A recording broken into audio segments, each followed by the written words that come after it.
The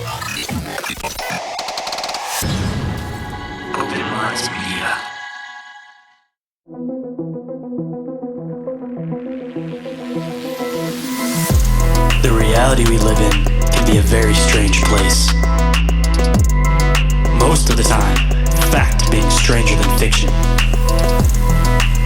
How will we ever start to understand this reality we live in unless we question everything? Join me and a guest as we unravel the mysteries of this reality, one topic at a time. This is Inquiries of Our Reality with Shayn Jones.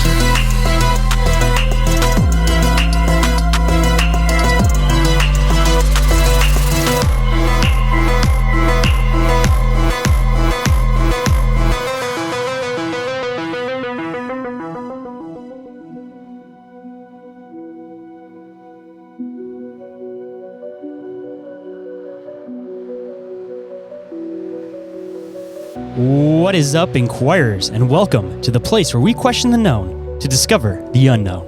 I'm the one they call Shane, and today for you guys, we're going to be digging back into the UFO phenomenon from one man's personal experiences and collected stories from Maine, to be specific. And for those of you who have been fascinated with UFOs coming from the water, this episode, of course, is for you. But before we get into that, just a couple of quick updates. We just had the very first YouTube live episode of Bizarre Inquiries that happened on February 6th. That should be dropping on the feed if it hasn't already here pretty soon for anybody that didn't catch it over there on YouTube or anybody that just prefers the audio form of it. But the next live for that is going to be March 6th. And of course, that's going to be on the Open Minds Media YouTube again. And there will be more information for that as we start getting closer to that date. But if anybody has any articles, clips, or questions that they would like discussed on the show, don't forget to send those over to me so that I can include them in the next show. And of course, if anybody has any opinions or anything they want to hop into the show for, there is a live chat during that, so you guys can always throw your opinions on over there. And we're going to keep building that up over there. Hopefully we got more of you guys getting involved with that show. And hopefully the sky's the limit with that one. Trying to bring a little bit more in with you guys, making more of a community and less of like the 15-minute format, because I think you guys would enjoy it as a full hour show a little bit more. But as far as right now, it looks like we'll probably be doing it the first week of every month, but make sure you guys follow on social media to be able to keep tabs on that. And as far as the merch store goes, got a lot of new interesting updates over there. I actually just closed down the Etsy shop. I'm just going to be using Printify, and in turn with using Printify, I was able to discount the shirts even more. So all the shirts will be about $15.88. So pretty big discount versus the $25 price point that they've currently been at. And I'm going to keep trying to do what I can to try to make the merch a little bit cheaper for you guys. So if anybody's interested in checking that out, there is a link down in the show description so you guys can go and see what awesome merch designs I've created that you guys might enjoy. And the last news and update is that I will be closing down the Telegram channel. I want to make sure that I can put more focus in other places. It's kind of been an up and down with that and Discord since I started them. So honestly, I'm just going to kick them to the curb for now and focus on creating some more video content for you guys.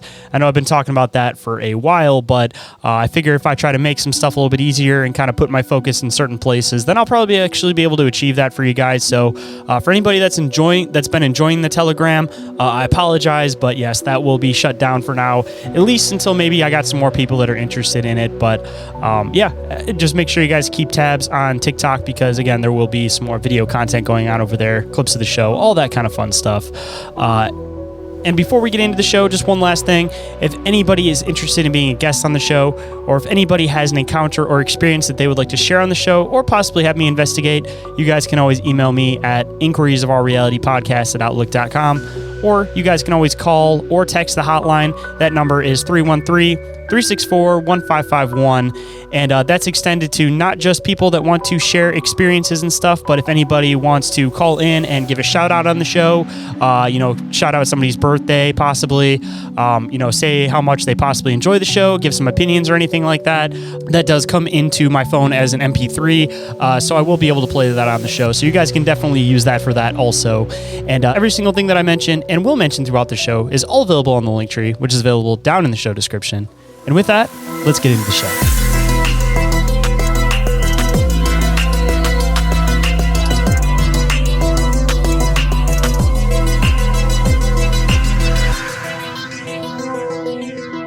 please welcome to the show, author and researcher Nomar Slevik. How's it going today, man?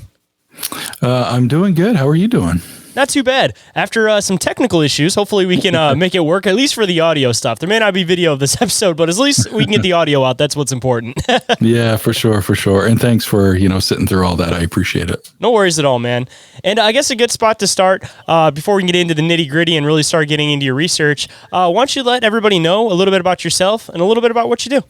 Sure. I'm a writer and researcher and sometimes investigator of really all things paranormal, but I do have a special interest in extraterrestrials and UFO sightings and speaking with a lot of UFO witnesses. That's really been my bread and butter. I've made documentaries about that. I've written books about that. But I also love researching all aspects of the paranormal. I love Dogman stories. I love black-eyed kid stories. And if it's strange, I probably want to know about it. You and me both, man. I'm kind of the same way. It doesn't matter if it's bizarre history, weird sightings, like anything that's weird and bizarre, like I'm all for it, man. And I love diving into that stuff. Yeah. And especially like the UFO stuff. I guess I wore the right shirt tonight because I'm wearing my Watch the Sky shirt. So nice. We'll definitely have to dive into some UFO stuff. But Sure. Before we get into that, like where did it all kind of start for you? What like inspired you to really start getting into this stuff? I think it goes back to the early 80s when I was 4 or 5 years old, and I had a sighting at that age, and it was really strange.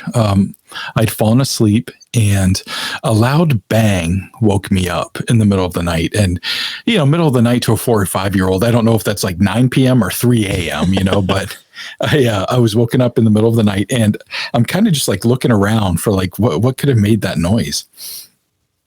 And after just a moment or so, I started hearing this light tapping on the windows. And I realized that it was rain. And then I saw the sky light up and I was like, oh, it's a thunder and lightning storm. Thunder must have woken me up. And so I kneeled up on my bed, to like look out the window and watch the lightning. And I was seeing those, lightning strikes. But again, after just a moment, there was this really disturbing lightning bolt. And like if I were to ask you to draw a lightning bolt, you would draw like this jagged yellow line, and that's what I saw. And it was stuck in a cloud. And there was electricity like coming off of it. And there were booms associated with it or happening, while I'm watching it. And there was even like this halo kind of like around the cloud. It was really interesting. Like the lightning was almost like frozen in that zigzag pattern, but like in the cloud, like it wasn't that 2 second split. It was staying. Right. Exactly. And even at that age, I knew that you saw lightning super quick. So this was confusing to me. I wasn't necessarily scared. I was too young to really know anything. So I was just like, well, that's interesting, And that's how like my young mind saw it. And that's how my adult mind remembers it, So I don't really know what happened after that other than waking up in the morning. I go to the bathroom and I'm walking back to my bedroom, and in the hallway, walking up to my room, you can see out my bedroom windows, and the lightning bolt was still there. I just thought that was so strange. And I ran downstairs to get my dad, and I brought him all the way upstairs to look at it, and it was gone. And I must have, I was trying to explain to him about the rain and the lightning, and it was stuck in a cloud, and he was doing like the dad thing, like pat me on the head, like, yeah. And, but I must have been really insistent because he had to like kneel down, get on my level, hands on shoulders. And he's like, buddy, it didn't even rain last night. I'm not sure what you're talking about. That made it even weirder. Yeah. It's so, but again, I'm 4 or 5 years old. So I'm like, okay, dad says it's fine. And the next shiny thing caught my attention and I forgot about it. A couple weeks later, I'm woken up again in the middle of the night. Again, don't really know what time that is, but it was my dad waking me up. And he brings me downstairs and I can see my mother like shoving my sister into her winter clothes.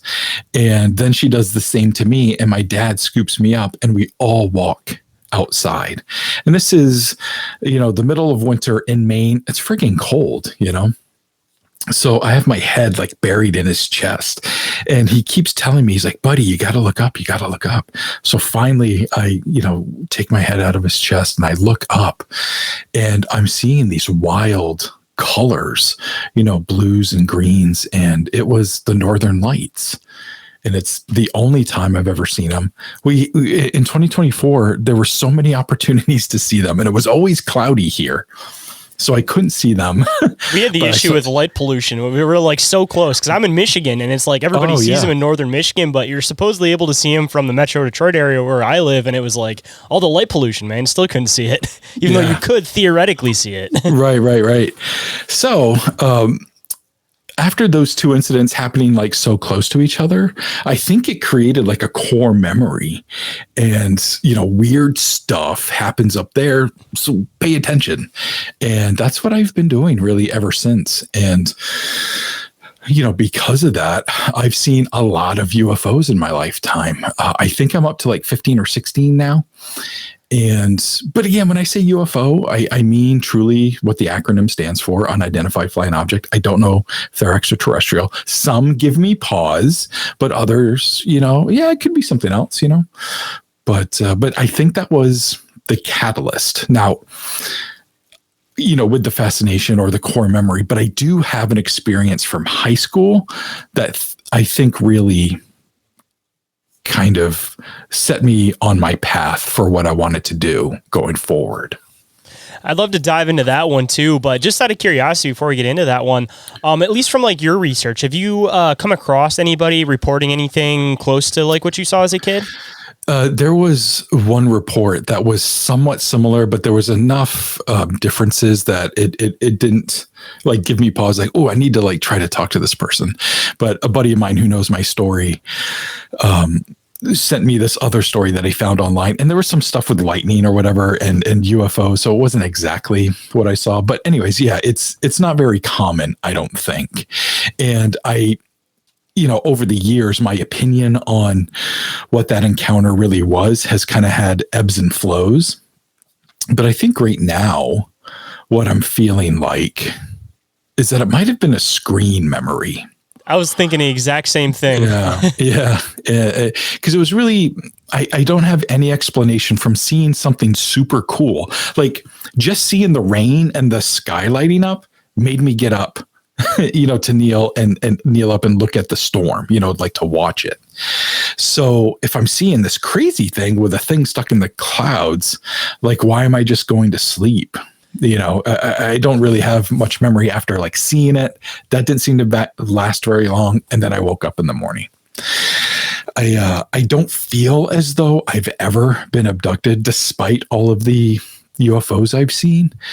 But that doesn't mean it hasn't happened. I'm open to that possibility, but I don't go around saying I'm an abductee, but. I mean, even on the other side too, I kind of wonder if in certain scenarios, somebody may not be abducted, so to speak, but they might still implant screen memories. Like if somebody sees something they're not supposed to see, or at least with kids, it just seems like their mind is a little bit more like malleable as far as these things go, where like, there might be a little bit of an easier way to be able to disguise this thing. Yeah. And even if it's not necessarily like a screen memory, like how we're thinking, I mean, I almost kind of wonder if some of these things might have some type of like active camouflage, for lack of better terms, there's something up there and you see it and you're like, oh, that's weird. But the only reason I kind of get back to the screen memory concept is just because of the fact that your dad said it wasn't raining at all and you were imagining the raining. So the way that I see it is maybe you saw something and they just tried to like fill in the gap where they're like, all right, he saw a bright light in the sky, so let's make it lightning. And then they're like, all right, if there's lightning, then there has to be rain too. So then they just kind of do these layers to it. But even if you didn't get abducted, like I'm curious if there seems to be this like telepathic factor to these things that I wonder if they could still like implant something in your mind without actually like physically being in front of you or like presenting themselves, but rather they just like give you a communication that says, "Oh, you saw rain. Now go back to sleep," and you're just like, "Okay." right. Yeah, I think all of that is certainly possible and plausible. And you said the young mind is malleable, and it's also fallible. So I could legitimately just be misremembering some things. Like 4 or 5 years old, but it just seems so profound. I've told the story a lot, so I'm pretty proficient at telling it. But, when it was swimming around in my head as like a preteen and teenager, and I was getting into even more things paranormal, it still feels like the same memory that I just told you, so sometimes you got to trust your gut on stuff like that. Like, even if you are a kid, if you saw something weird, like you get like a feeling that something isn't right, and people have to learn how to trust their gut with certain things. Yeah, I totally agree. And I almost wish that the morning thing didn't happen. And I just want to know if I would have had the wherewithal, or if it was such a memorable encounter, if I would have brought it up to my parents or my dad anyway. I wish I knew that, but it happened the way it happened, so there's no way to know. But I am curious. I mean, even if there was an abduction involved, I feel like it'd probably be easier to do that to a child versus an adult because they have like less programming, so it'd be easier to cover up the whole concept to begin with. And it seems like there's a lot of people that may not have realized they've ever had an experience. Then all of a sudden they'll have something happen one day and they'll get this like deja vu feeling, and then they'll start connecting stuff and start doing regression, and then they start realizing that they had an experience. Like, I had one on the show a while ago that talked about how when he was a kid, he thought he almost got hit by a truck. So it was like a core memory that there was this blue truck. And then it wasn't until he got to be like 50 or 60 that something happened and something like shuffled around in his head. And he was like, wait, that wasn't a truck. And then he started doing regression and realized that he actually had an abduction experience, and that they basically implanted this thing about him getting hit by, or almost getting hit by a truck, because it was like a very profound memory. So they had to replace it with another profound memory. But the more he started diving into it, it was like, his stuff got really, really weird. Where he started making these connections into like other experiences he had in his life. And he was just like, I never realized where it started at. And, it was like right in front of my eyes the whole time. Wow.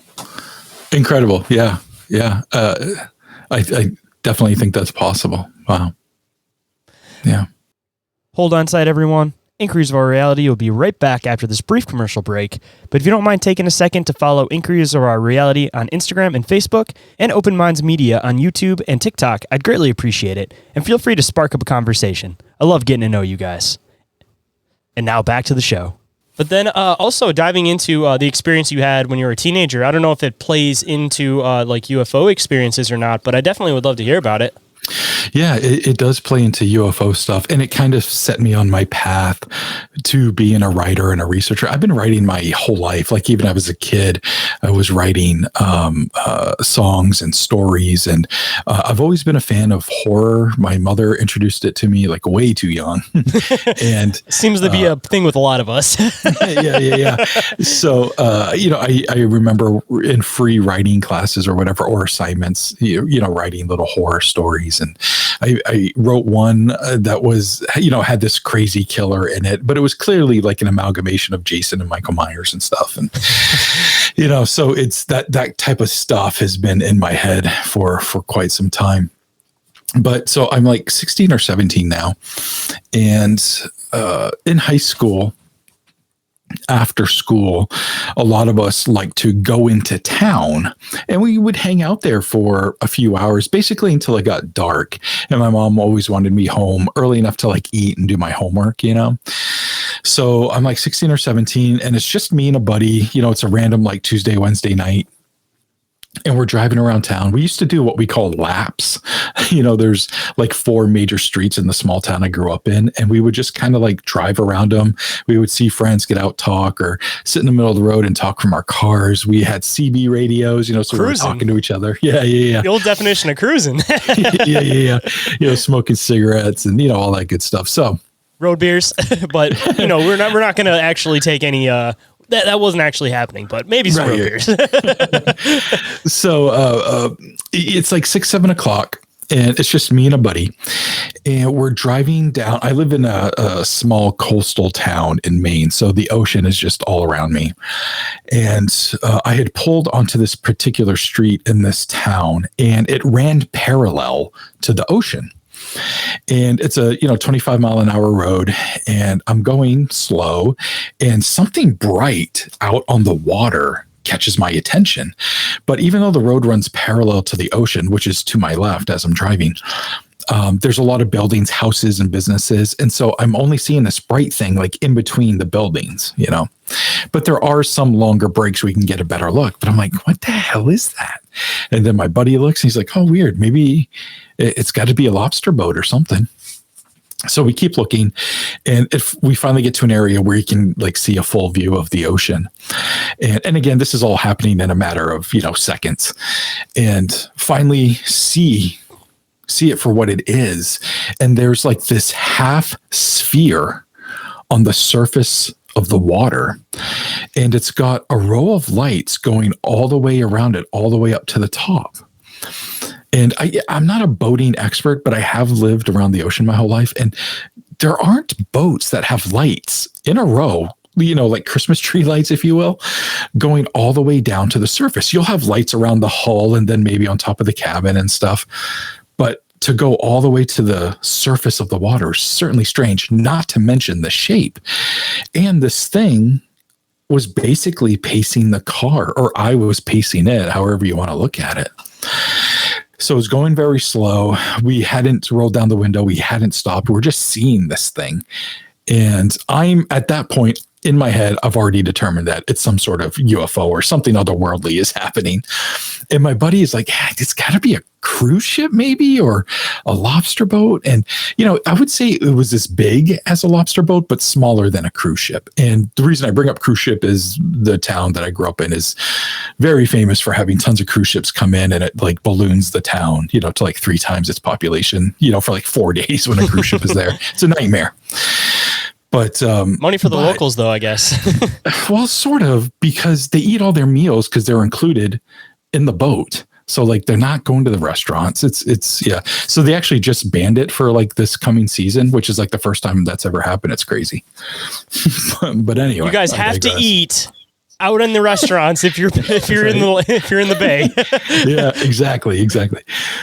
So we see this thing. We're like, what the hell is it? And I keep driving, and I can't drive anymore. I will either be at the marina in the parking lot, or I can take a right to go up. I think it's Main Street, Mount Desert Street, or Main Street. I forget now. But anyway, so we take the left we take the right because we can't go any further. And this thing is going out of our field of view because it's following the water, but my road doesn't keep going, So I go, I know where to go. There's this place. It's a field. It's a little park, and it's right by this thing called the shore path. The shore path means it's right there on the water. So we head up there and we park, and we get there just in time to see it come into view. We're seeing the same thing again. It's going very slow, but now we're out of the car and we're really basically on the edge of the ocean. And this thing is probably 2, maybe 3 football fields away from us in the water. So we're not hearing anything, and it's just completely going by itself, very slow, doing its thing until it goes out of sight and, out to open water, presumably. So I don't know what the hell it was, but, I expressed to my buddy what I thought it was, and he disagreed. But as soon as I got home, I documented it. I just felt compelled to. And that was like really the first paranormal story I documented and kept for quite some time. I have written about it in one of my books, but I lost the original paper, that I wrote it on, which sucks. But I really feel like that was the catalyst of me like cataloging and starting to collect stories, Just out of curiosity, I'm sure you probably dived into it considering you get heavy into this stuff writing, but have you kind of addressed and got into the whole concept about the like underwater UFOs and like whether or not they're coming from here, or like what's kind of your thoughts and connections with that? Yeah. Again, that kind of, goes in different thought processes, depending on what I've learned, over time, so at this point, I definitely think there are areas on Earth where there is probably some sort of base, or maybe it's just a hidden world or something that's underneath us. I don't know if that means specifically under the water, or they're underwater bases, or is it coming from inside Earth, or what that means. But there's so many types of strange sightings that are water-based, either coming out of the water or going into the water. People seeing lights from under the water, the way they see them in clouds. Really interesting stuff. So basically, I think it's possible, but anything definitive, no. But it has come up many times, and I've got a pretty cool water story I can share too, if you'd like. Absolutely. I'd love to dive into that. But just to throw in some thoughts on it too. Please. I mean, as far as the UFOs going underwater is considered, people have theories on whether or not these things are actually coming from other worlds, other dimensions, or if there's something that's just from here to begin with. But regardless of which way you view it, I definitely think that the underwater bases would be a pretty good possibility, because assumably, if you're something that's going to be trafficking this area frequently, kind of like, the military, we're going to have bases in other countries and everything. You want to have a home base to have something set for yourself if you're regularly frequenting this place. So, I mean, I feel like out of anywhere you could possibly put one of these things, it seems like the best places would either be, one, inside of a volcano, which there's definitely a lot of weird sightings that come out of those, or two, underwater bases, because, I mean, who knows what type of technology these things might potentially have. And when it comes down to the pressure aspect, I'm kind of curious how these things function to begin with, because if these things can potentially, if they are coming from space, they can travel long distances in space. Absolutely. It makes me wonder if it's rather they don't necessarily, for lack of a better term, they have almost like a force field or something around the ship itself, where they could pretty much be in any type of atmosphere. Because again, if you're flying this ship that supposedly can go from planet to planet, go to all these different places, weights, atmospheres, everything's different on different planets. So you'd almost need something that can basically regulate your normal weight, your normal, what you're used to. So assumably there'd be some type of almost like a barrier around these ships where they could pretty much go almost anywhere regardless of pressure, just because they would need something to be able to stabilize what they're used to. Because even if they come from a place where the atmosphere is different,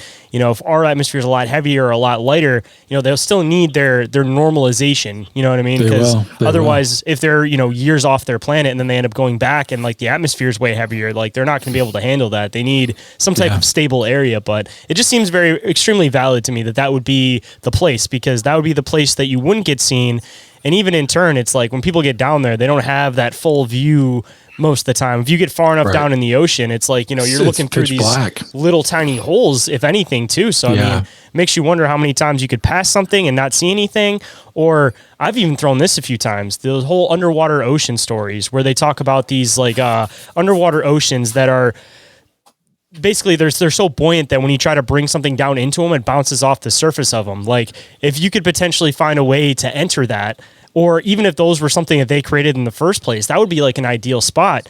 And ironically, the person that discovered these ended up in a random helicopter crash a couple of weeks later. So that always is kind of weird. But I don't know. There's just a lot of weird stuff to the ocean. But I think that there's a lot of probability of these things having bases, or even possibly being from under the ocean, possibly. Yeah, I definitely think all of that is valid points to bring up, especially with the force field, if you will, around a ship. It's almost like the ship itself, in order to traverse all these different types of areas, it almost needs its own suit. But obviously that's not practical. So it almost it brings its atmosphere with it, and it's just encased in its own atmosphere, so it can function the way it needs to function, Kind of reminds me of the way the ship functions. If you've ever watched Futurama, with the whole concept with black matter, that everything shifts around it and the ship never actually changes position. It's almost like it holds its own atmosphere and everything shifts around it. So I mean, that's a great example. Yeah, talk about Matt groaning with all of his weird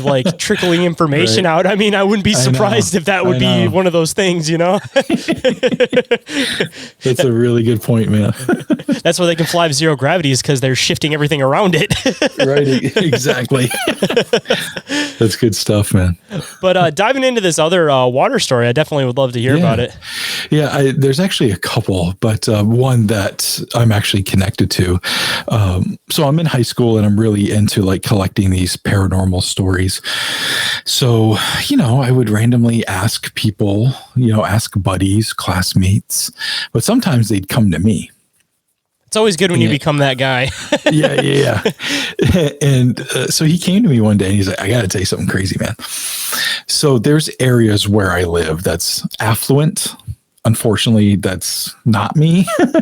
But I have a buddy who, at the time anyways, was in an affluent area, and he had a house that was basically on the water.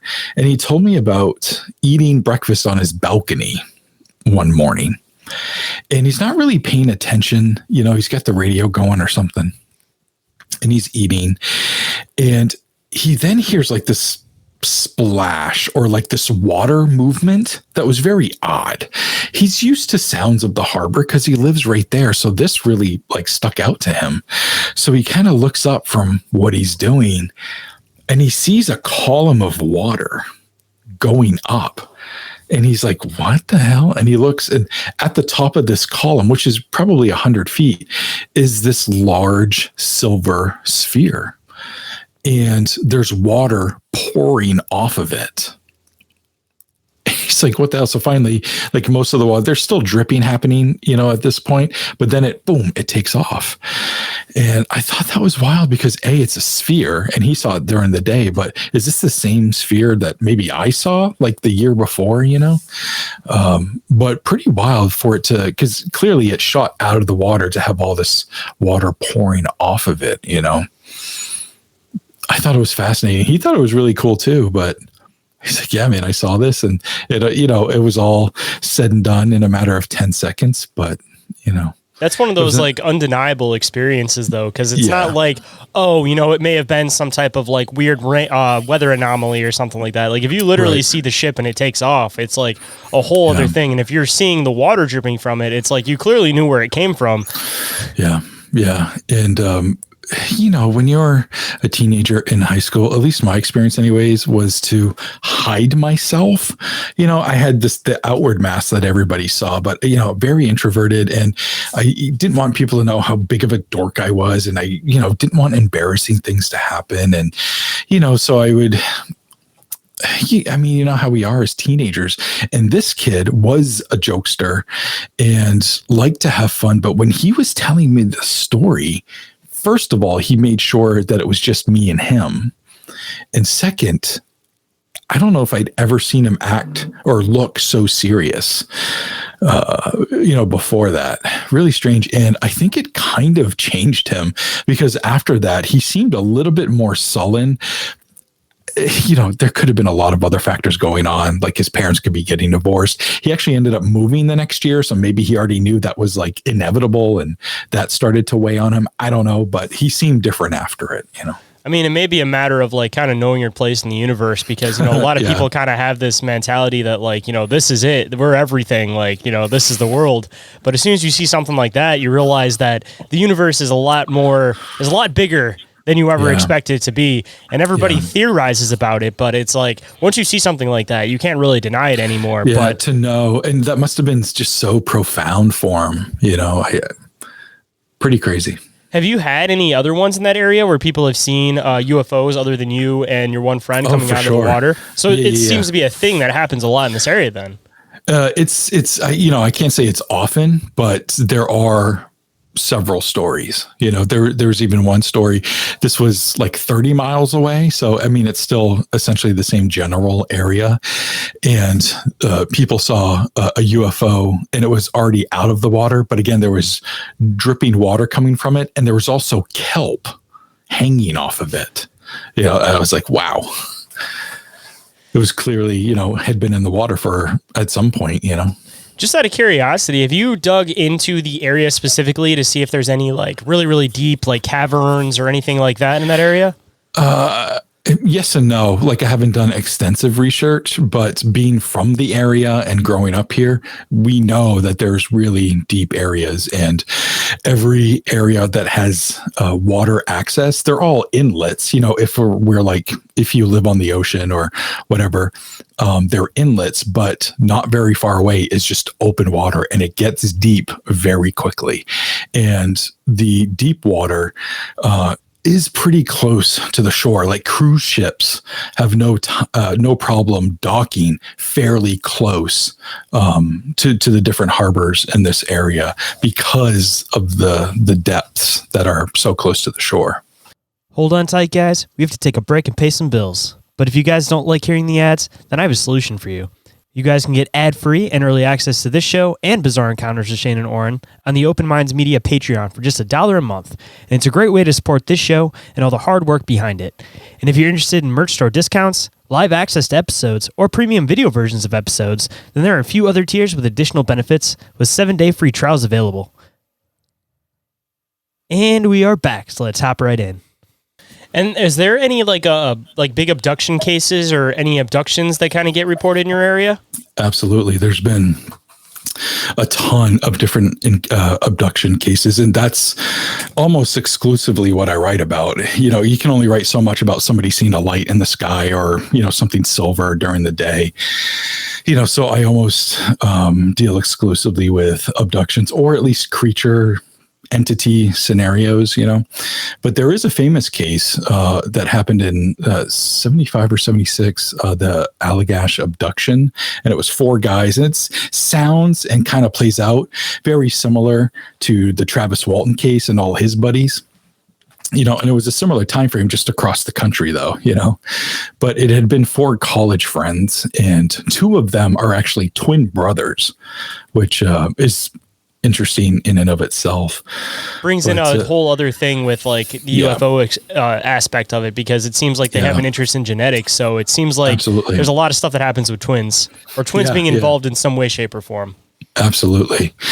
So they're all from the Massachusetts area, and they came up to Maine on their spring break, and they wanted to, you know, have the Maine experience and hike and fish and all that good stuff for a good 10 days. So like, I think it was the 2nd or 3rd day that they were here.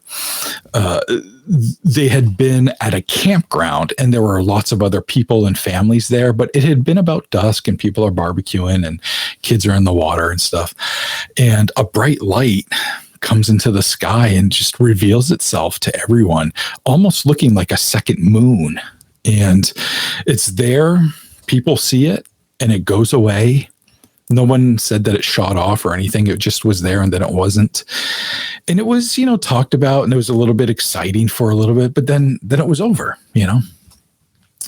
But a few days later, these guys are by themselves in a very remote area of what's called the Allagash Wilderness Waterway, which is, you know, several miles of inlets and streams and ponds and lakes, you know, and all this stuff up in northern Maine.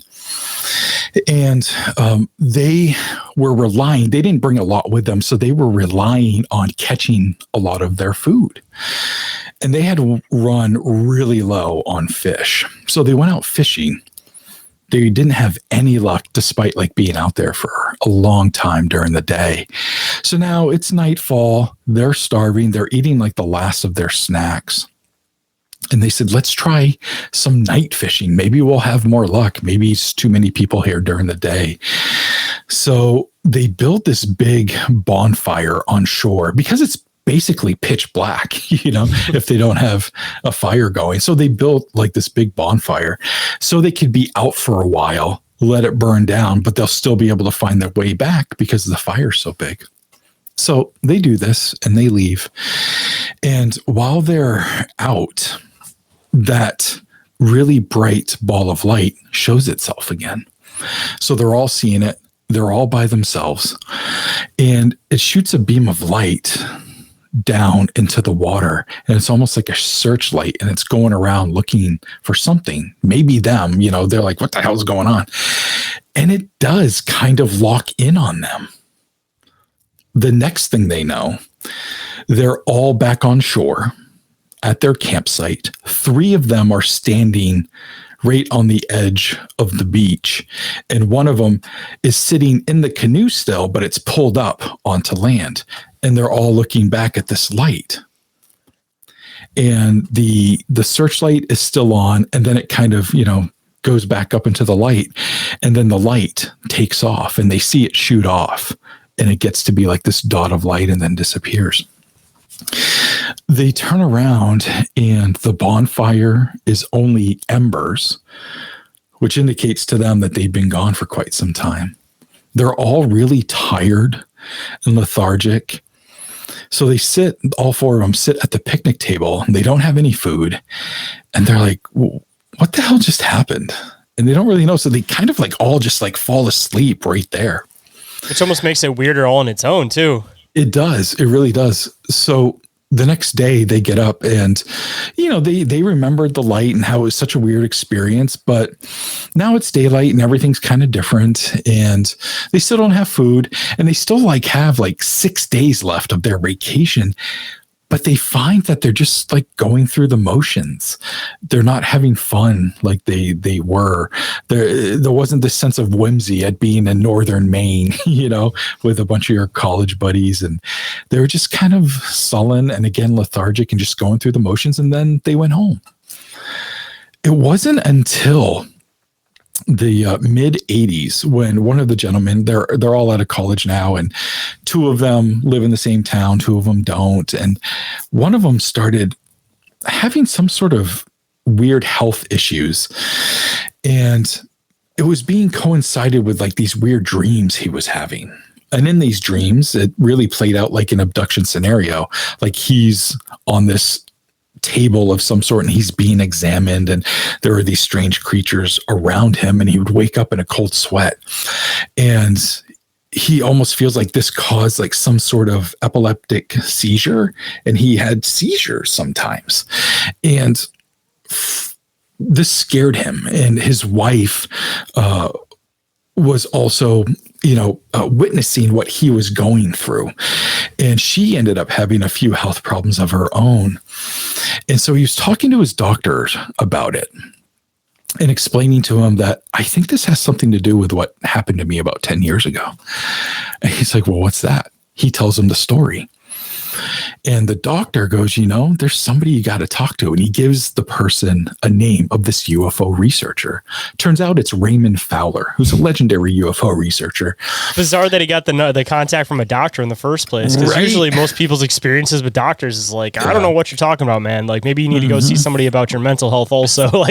Yeah, it's definitely crazy that the doctor was, bought in. But, reading the accounts and the interviews that they've given, this guy doesn't really get into, was there some humming and hawing with the doctor and he had to really like pull it out of him, or, was it given willingly? That I don't know. But regardless, the information was given. And Ray Fowler was at a MUFON convention this one time in Massachusetts. That's where this guy lived. So he went to this MUFON conference specifically to meet Fowler and talk to him about what happened to him. So he's standing in line to meet Fowler, and Fowler signing his books and doing his UFO researcher thing, at a convention. And this guy, it's finally his turn, and he's got no book to sign or anything. So, Fowler's like, well, what's up? And the guy starts telling him a story. And this happens to me all the time. I'm at, an author's fair or at a speaking engagement or something, and people want to tell you their experiences. And sometimes you've had a day. It's the last thing you want to hear. You kind of just you're going through your thing, you know what I mean? And you're just being the hired help. And it's like, okay, well, I've got to deal with this too. And again, not that it's a bad thing, but it's not always at the forefront of what you want to do, So Fowler kind of stops the guy. He's like, I'm doing a lot of stuff right now, man. Like I'll write down your information and here's my info, blah, blah, blah. But then the guy goes, I have a twin brother. And Fowler's like, okay, stand over there. I got to talk to you in a second. So he signs some more books and then he tells everybody, I got to go talk to this guy. So they go and talk. He tells them the story. And Fowler wants to get all four men's stories in excruciating detail, and he wants to have them go under regression and see if they can pull what happened between seeing the light and the spotlight and then being back on shore. This is a very long, complex, and layered story, but long story short, all four men did go through the hypno regression therapy.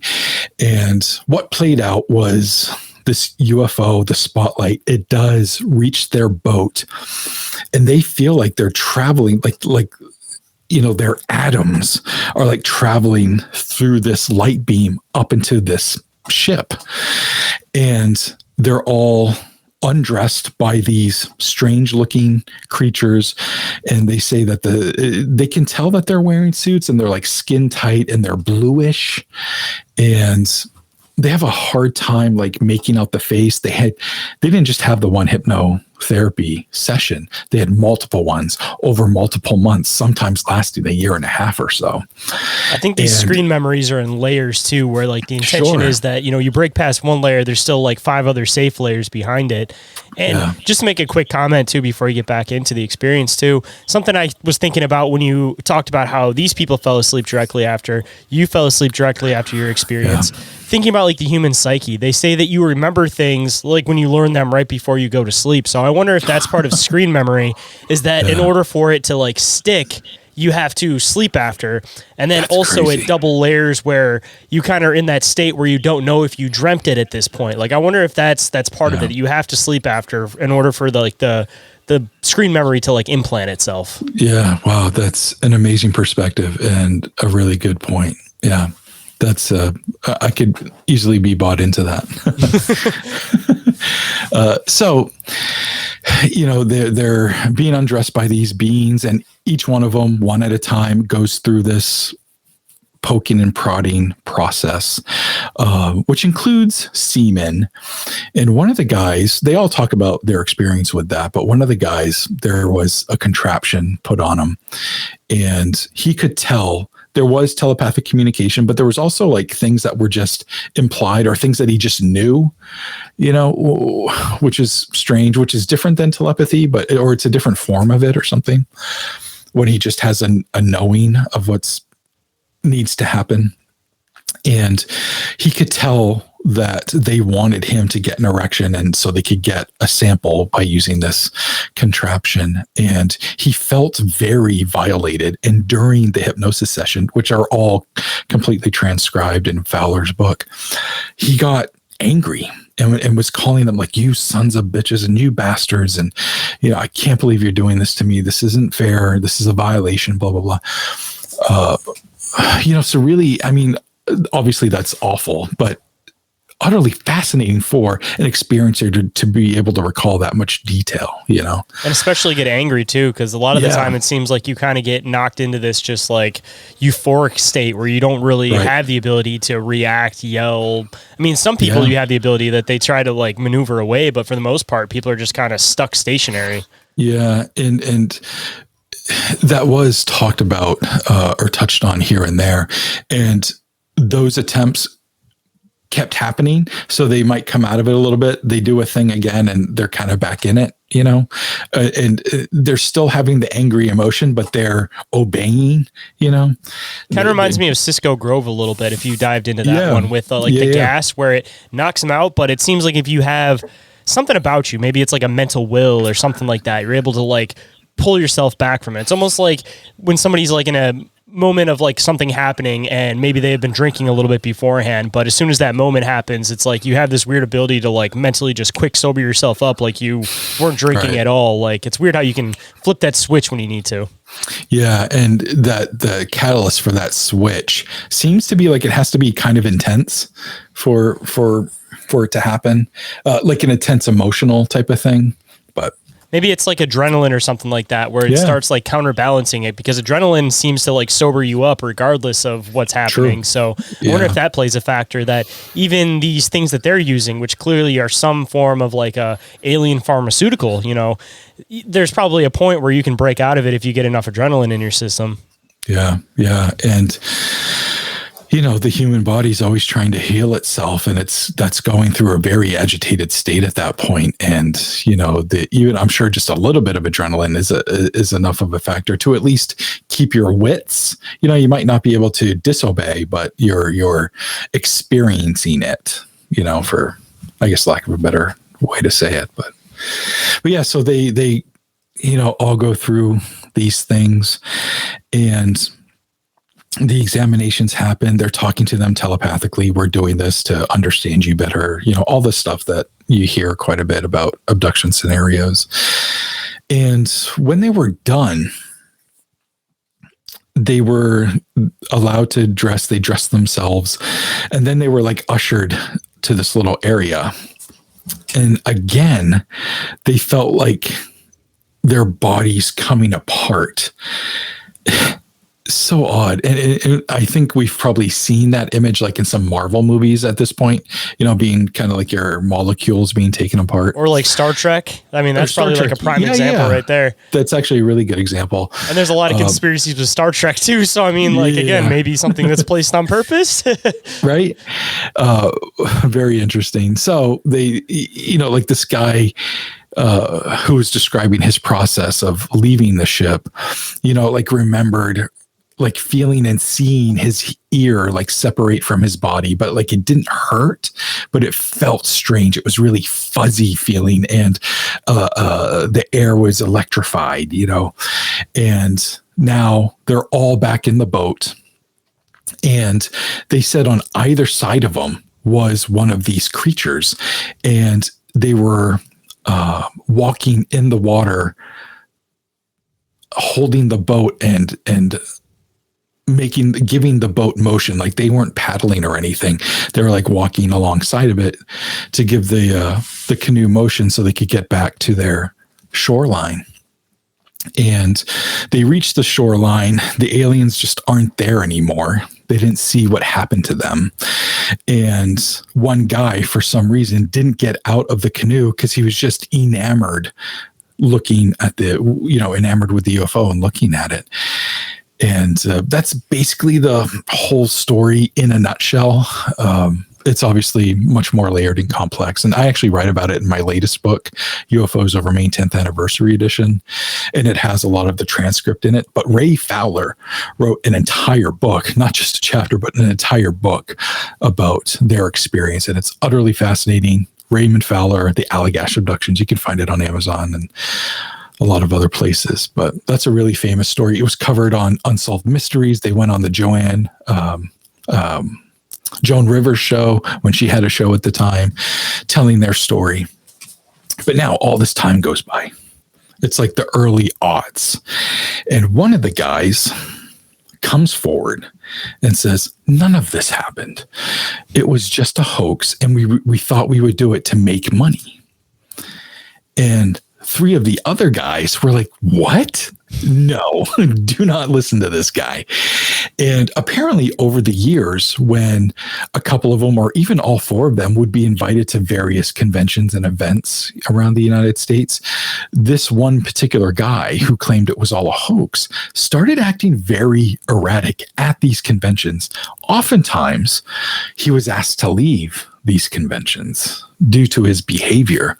So I don't know if something snapped or broke in his brain or what happened.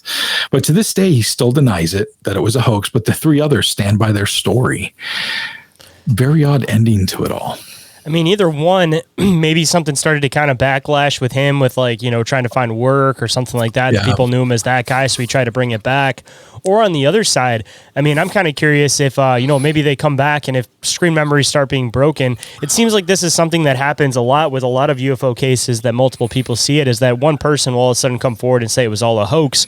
And then with that one person, then everybody starts questioning even, the other three, the other four, sometimes even the other five that are involved in the situation. So, yeah. I mean, if you're trying to layer this stuff, I mean, there's definitely the aspect of whatever they had seen possibly coming back and trying to put a new layer in to try to like hide the phenomenon.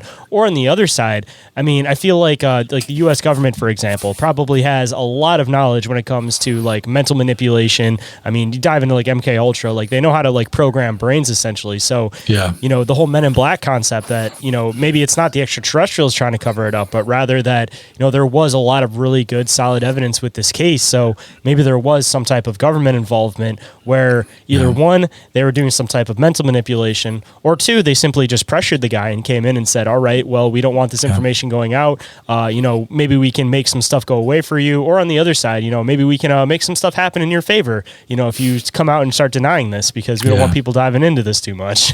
Yeah. Valid. All of it's certainly possible. Yeah. Especially if there's a lot going on in that area. I'm sure that with a case like that, people are coming over and they're trying to investigate this area now. So it's like, even just to stunt further investigations in this area, I mean, it definitely seems plausible, because if there is something weird going on in this area and it's a semi-regular thing, you know, like the U.S. government or whatever government's involved, even if it's a black budget program, like they're going to want to know about it before civilians are coming out here and trying to figure out about it. So yeah, absolutely, dude. Yeah.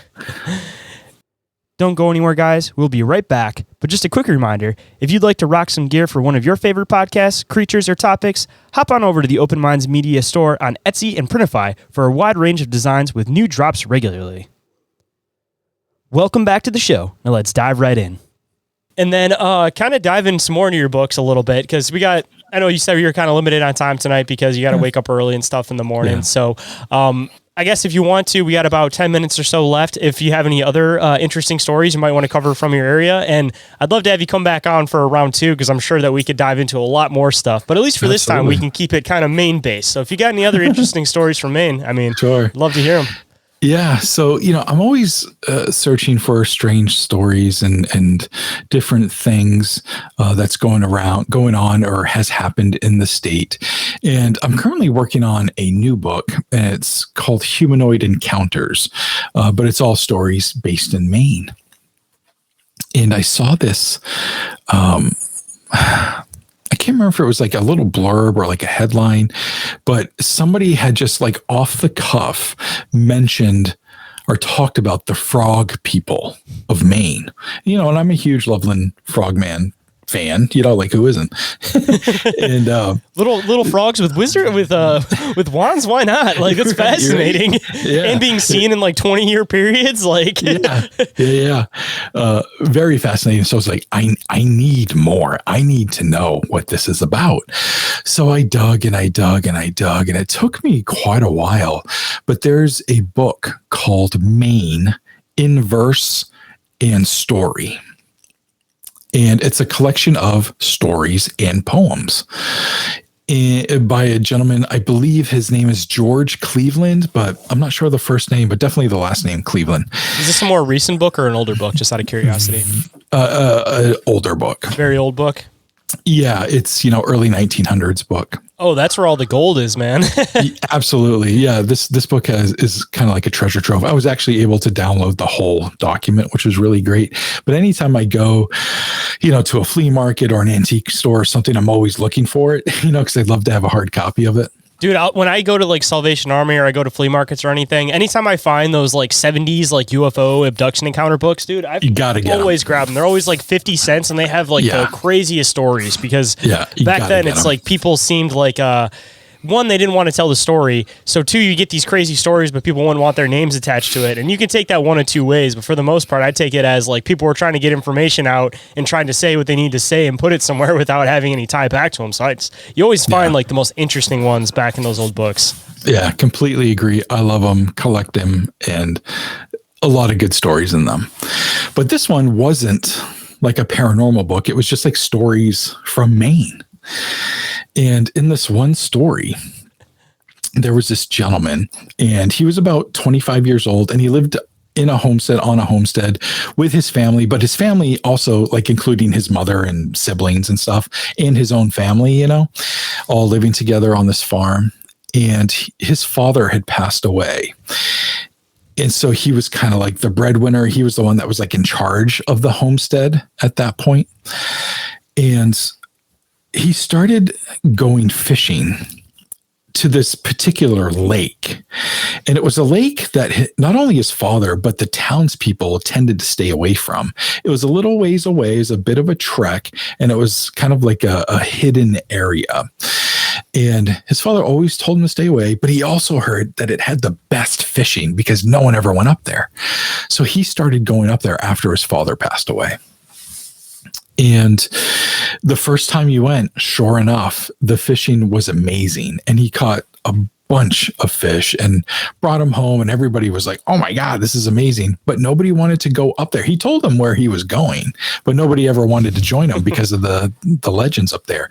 And the legends itself were just kind of vague. It had the generic moniker of like Devil's Lake, you know, and they were hoping that was enough to keep, you know, the people away. So is it more folklore-y stories out in this area more than like UFO sightings and stuff? Like people thought there was like spirits and everything out there? Or? Yeah, some absolutely. And some of them, even though they were written that way, don't always read that way. And some of them do read like UFO stories, which is really interesting. But they're talking about spirits and sprites and elementals and, you know, strange otherworldly glows, you know, but to me, a lot of them read like UFOs. I mean, if this was a book from the early 1900s, they didn't have the same vocabulary for this stuff anyway. Absolutely. So they were just describing it differently, but it's the same thing, you know? Yeah, a lot of the face stuff sounds exactly like a lot of the UFO stuff now. It's just a different name because they didn't have that vocabulary then. Yeah, didn't have the knowledge, the vocabulary, and no reference point, you know, for anything. But so this guy continues to go fishing, and he's going like, you know, it started off going once, and then 2 weeks later he had to go again, and then he was going like every week, and then he started going like every day, and his mother had to talk to him like, yo, you're like slacking on your duties here. And he's like, you know what? You're right. I don't have to keep going. But he never stopped. He was obsessed. Right. He was obsessed with this lake and the fish and all that great stuff. So one day he didn't come back. And this, you know, his mother, you know, it traumatized her. She was so sad that her son didn't come back. She assumed he drowned or something. But the first day he didn't come back, she went and got the neighbors, and they were all looking for him. And they all went up, you know, near the lake area, didn't find anything. They kept going and they kept going. And it was day after day for the next like several weeks. And it wasn't until like the, you know, 9th or 10th week, even though it's an area they've already searched, which says to me like 411, missing 411 type vibes, but they found some stuff of his in this path that they've all definitely been down before. And there were half-eaten fish, and there was like an article of clothing, and there was his fishing pole, which his mother identified as being his, but they never found him. So life kind of goes on. And about 5 years later, there's this rich guy from New York who buys a camp in the area, and he hires this local to help him, you know, get the camp ready, if you will, and to be his guide on the waters and to be his guide in hunting. And since they spent so much time together, they actually became pretty good friends. And the rich guy was into the paranormal, but the local guy, not so much. And so they kind of clashed, you know, with their thoughts on the paranormal. And the rich guy was asking the local, what happened to that kid? Like, what do you think happened? And he's like, it's clear. He went fishing and he drowned. Like, he probably got drunk, fishing, drowned. You know, that's how people die on the water, you know? Said, I don't know. It seems weird. Like, they found his stuff on land. Why would he be in a boat and like capsize or something, but his fishing gear was found on land? That makes no sense. You think that if he drowned too, that eventually his body would like float back up and start to bloat or something? Because it's not like it's icy cold, super duper deep, like lake water, you know, like. Right. So they are going back and forth about this. And so the rich fella says, let's put your money where your mouth is and let's go up to the lake, unless you're scared. Because like, of course we can go. So the next day they go, And they're paddling around and they get to the area where his stuff was found. And now they're up into the fishing grounds of this area. And neither of them have really been there before. I think the local had been there before when he was a kid, well, like once. But they get up there and they were just awestruck at how beautiful it was. And there was like a mountainous area that a lot of people forgot about was up there. And it almost looked like your classic mountain. And it maybe even could have been a volcano at one time. It just had that look to it. And it had all these interesting like rock shelving, you know, in these cavernous areas that like were on the side of it. Really interesting stuff. So they're paddling around and looking around. They're not seeing anything out of the ordinary when suddenly in front of them, this thing comes like flying out of the water, just a little thing, and splashes down on the surface.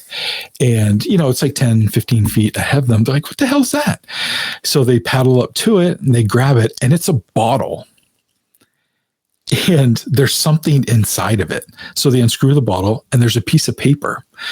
So they unravel the paper and they read it. And it's a letter from the missing guy.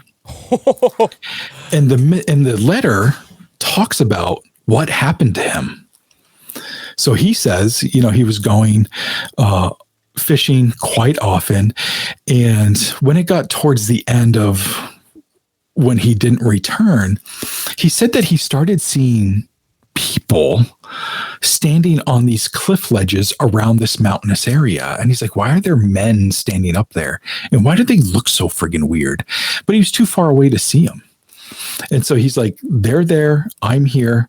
And they lived harmoniously like that for a time. They didn't seem to bother him. He was doing his fishing, then he would leave. So this was a regular thing that he was seeing all the time, were these people sitting up on the hill? Yeah, for a few weeks, according to the letter. And there was this one time when he was coming back down the path to go home when these two creatures approached him in the path. And he said that they were man-like bodies. They looked like fit men, but they had the face of a frog. And it was very disturbing to him. And they kind of like grabbed him by each arm and hauled him away. And they were going back down the path right where he had come from. And then they get to the edge of the water. And then they go in the water. And now he's underwater and he passes out. He wakes up and he's encased in something almost like it's a jail cell, but it's clear, but it's hard and he can't get through it. And he feels strange and he realizes he's underwater and he's floating and he's breathing. And he's like, what? And he's looking around now and he can see other frog people creatures almost going about their day. There's like this underwater town, just like we were talking about before, like a base of sorts. So he's watching this and he's like, what the hell? And what started after that was like this routine of these creatures taking him out of this weird room, and they would bring him to different locations for whatever purpose. A lot of times he would be passed out when it happened, and then he'd wake back up in his cell thing. But on some of these trips, he would wake up and it would be really light above him, bright, So he thought, maybe it's because they were close to the surface of the water.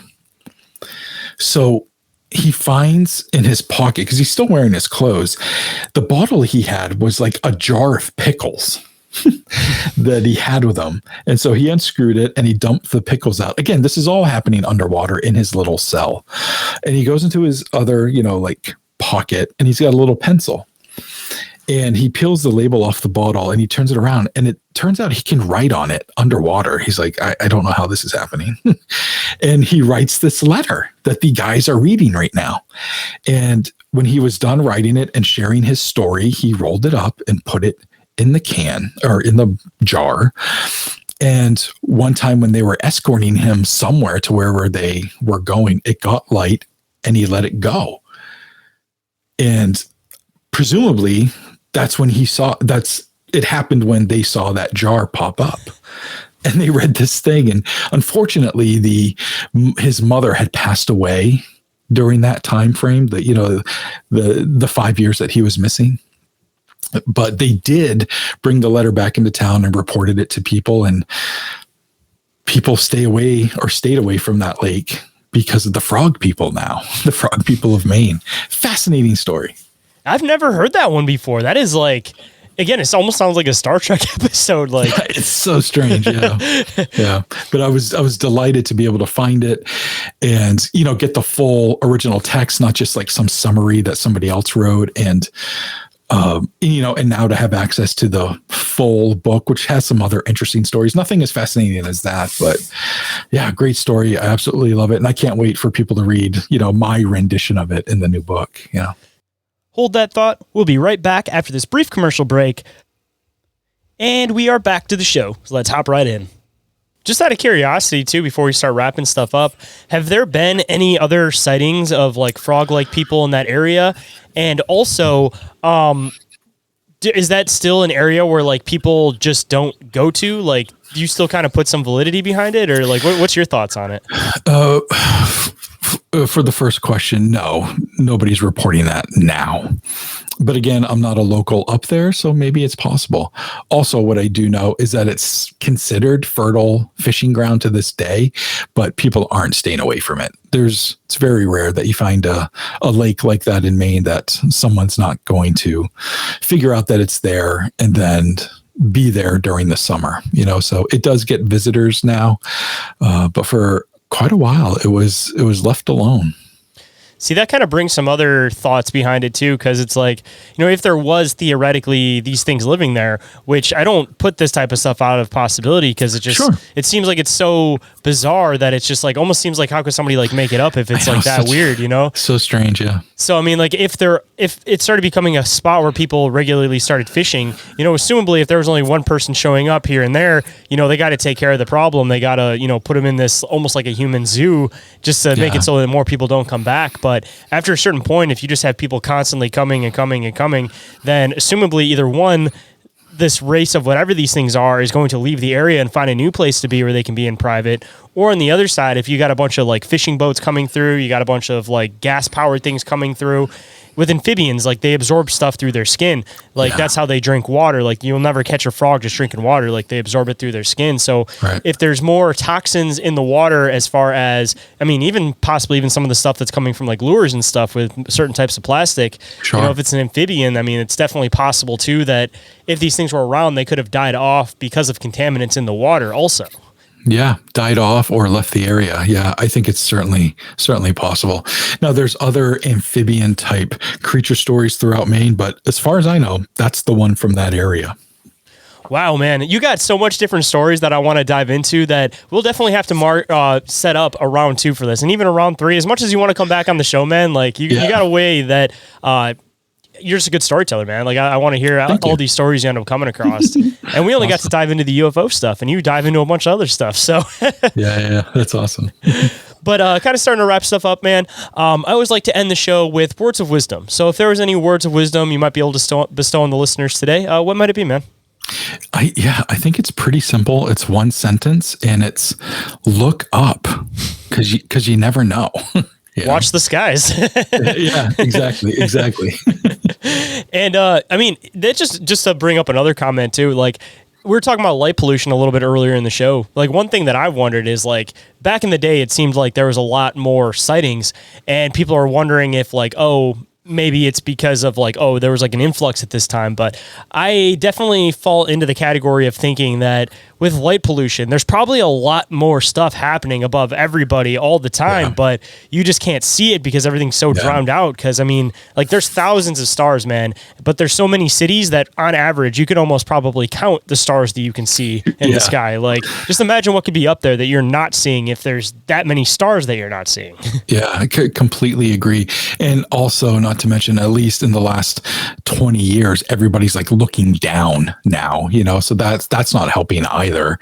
But yeah, I don't think there's an influx of sightings. I think it's been probably fairly consistent throughout the years, and there's the whole thing we're talking about.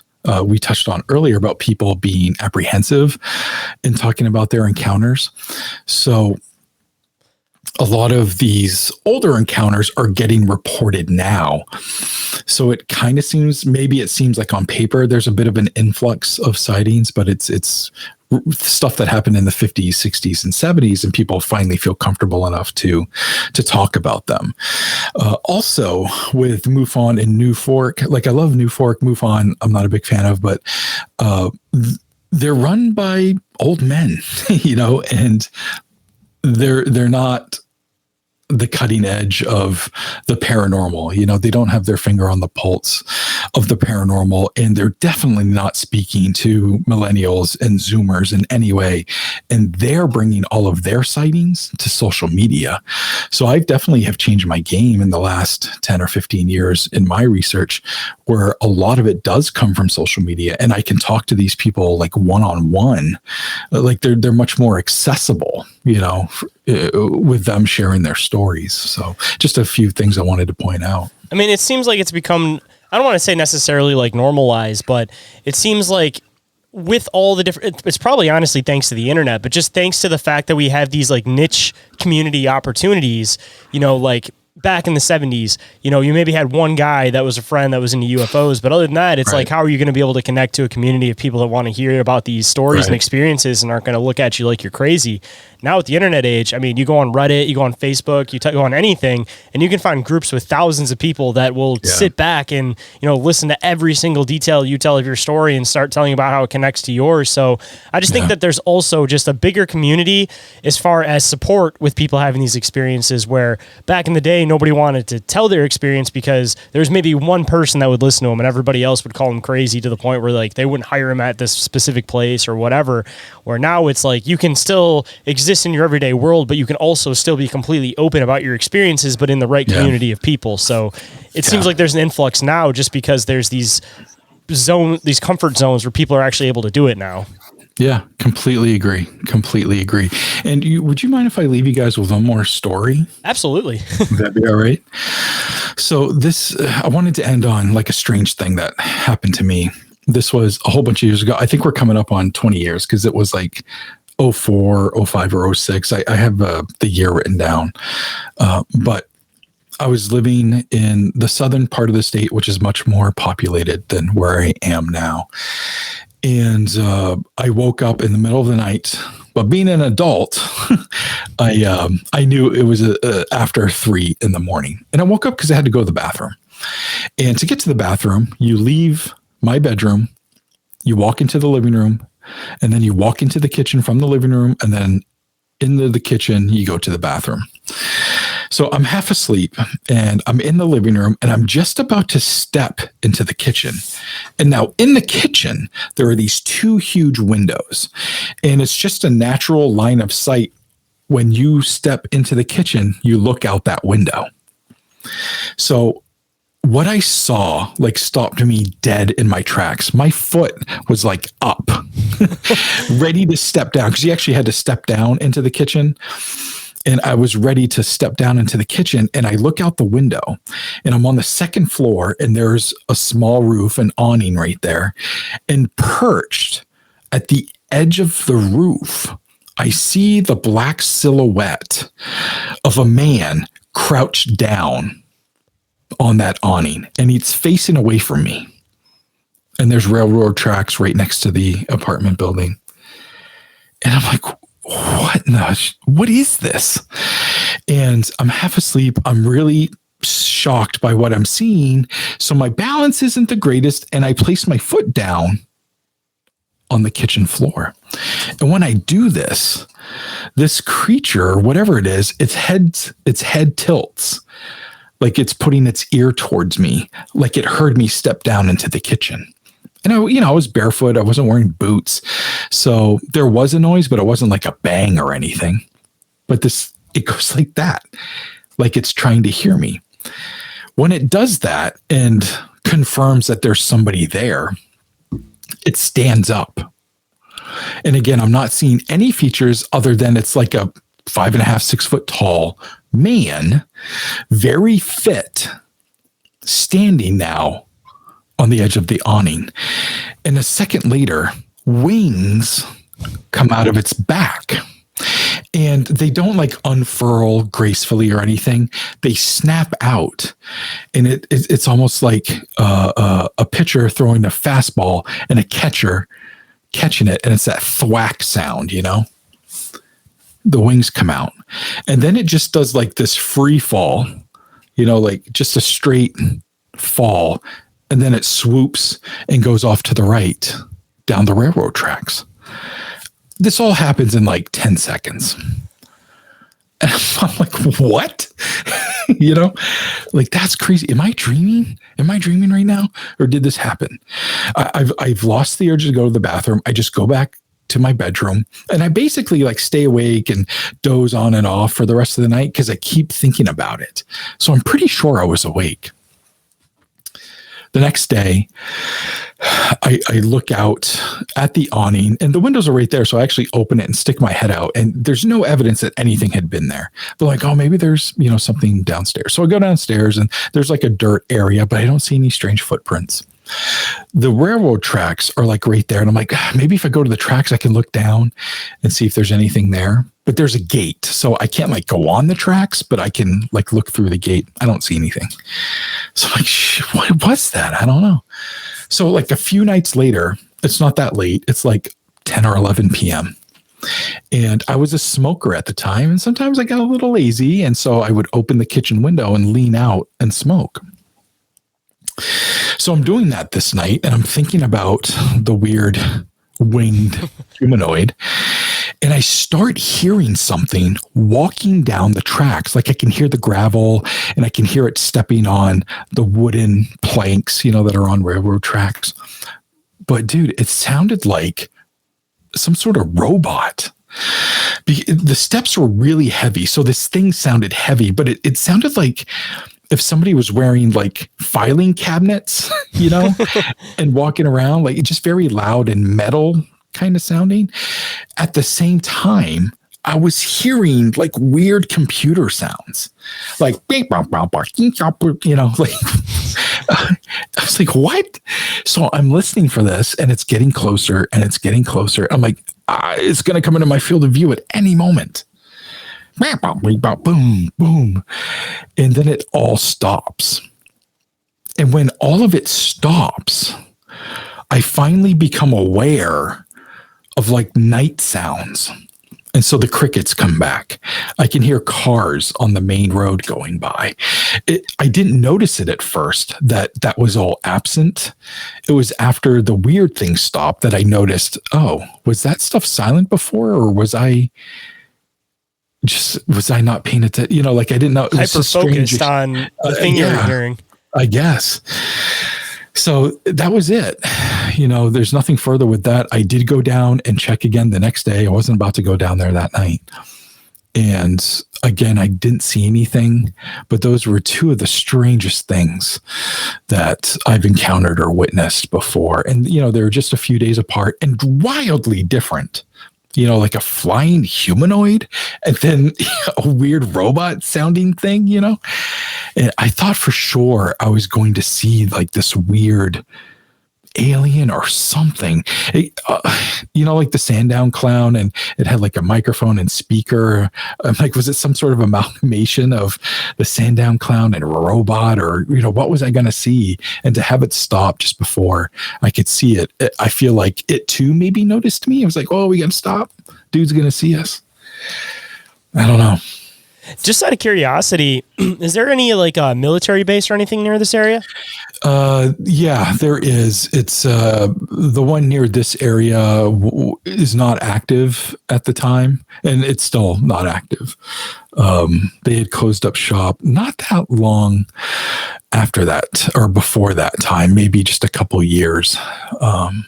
But there's also active military bases in New Hampshire that was probably an hour away from where this happened. So there's that, but. Just because usually when I kind of hear stuff like this, I of course can definitely go down like the it's a bizarre creature aspect, but I definitely get into the whole aspect of government being part of a lot of this stuff. Like I've shared the theory a bunch of times on the show, but I think that like a good portion of UFO abduction cases could be like continued like Nazi experiments, so to speak. Like it's the continued experiments that they can't do out in the open that, you know, people aren't going to sign up for. So they just basically hide it under this facade of like UFO abduction cases. But when it comes to like the people seeing the flying humanoids, like I definitely think that there is something to it as far as like there is some type of creature aspect. But on the other side of the phenomenon, I think that a portion of it could definitely be like a military suits, like some type of like biosuits that they're working on. Because, you know, people talk about the like Glimmermen type thing where people see that like predator type active camouflage out in the woods when they're hunting and stuff. And, you know, definitely could be something that's a little bit more on the supernatural spectrum. But I try to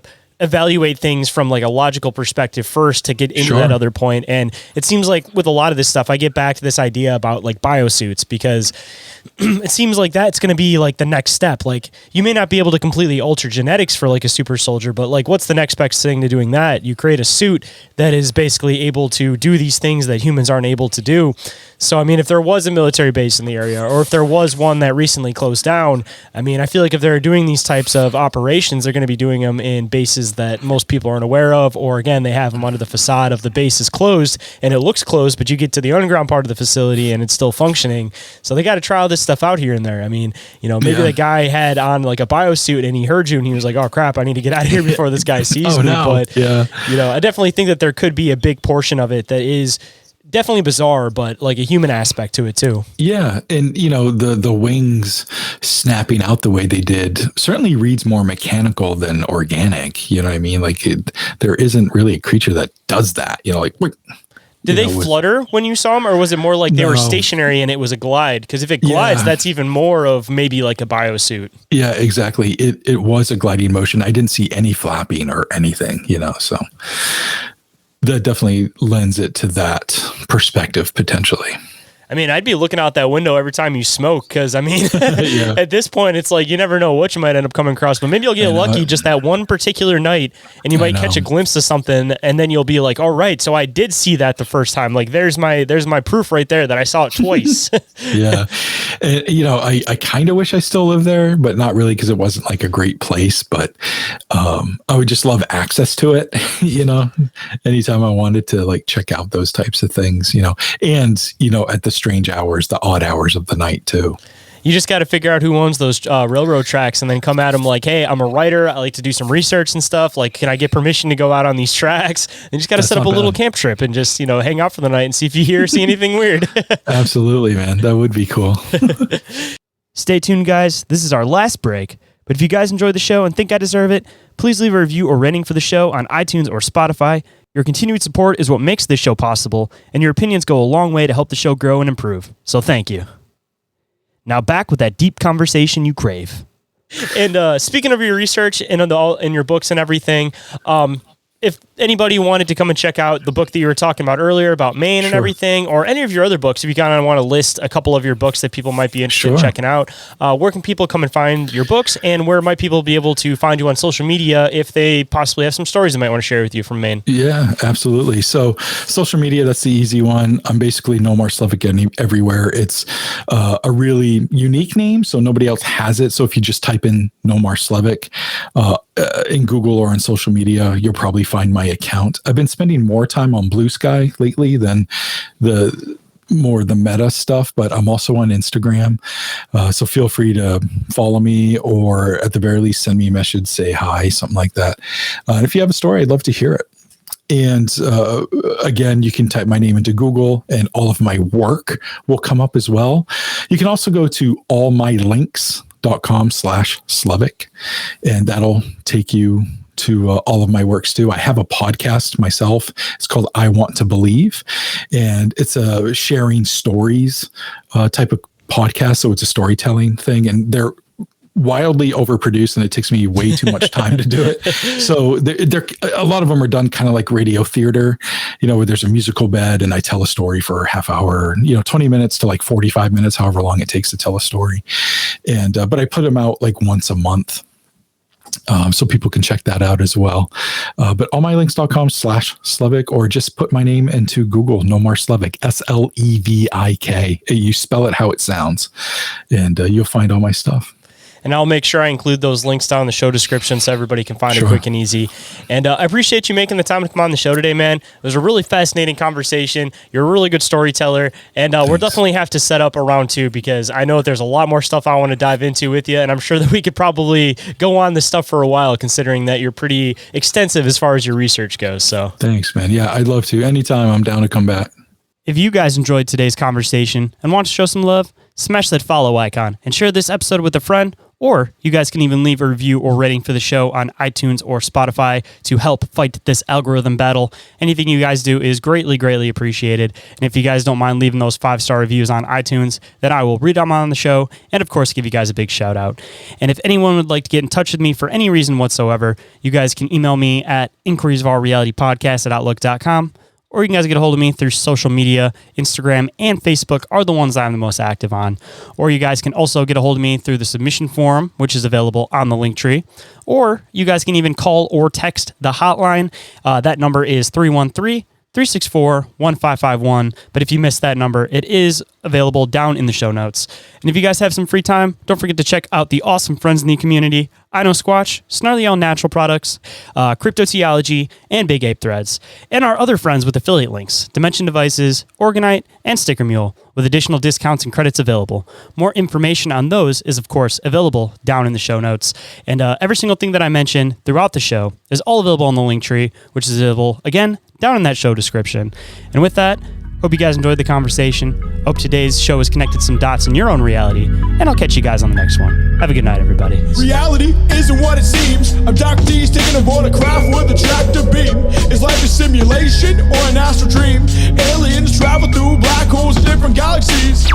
Life is a bizarre odyssey, with a mic talking about philosophy. Well, Bigfoot is stalking campers as a Wendigo walks through the woods of sharpened antlers, using a Ouija board to talk to the dead like a necromancer. There's so many questions and not enough answers. So if you're interested in mysteries and abnormalities, tune in and listen to Inquiries of Our Reality. So if you're interested in mysteries and abnormalities,